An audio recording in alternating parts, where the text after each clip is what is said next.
Every man must decide whether he will walk in the light of creative altruism or in the darkness of destructive selfishness. There is nothing more tragic than to find an individual bogged down in the length of life, devoid of breadth. Science investigates, religion interprets. Science gives man knowledge, which is power, religion gives man wisdom, which is control. Science deals mainly with facts, religion deals mainly with values. The two are not rivals. Property is intended to serve life, and no matter how much we surround it with rights and respect, it has no personal being. It is part of the earth man walks on. It is not man.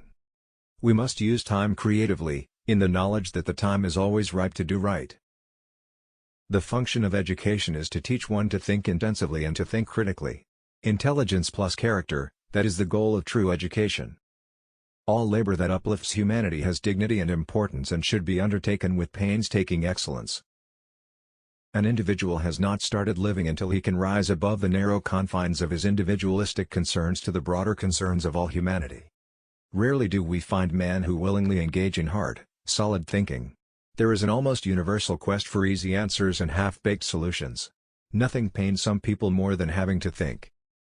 Every man lives in two realms, the internal and the external. The internal is that realm of spiritual ends expressed in art, literature, morals, and religion.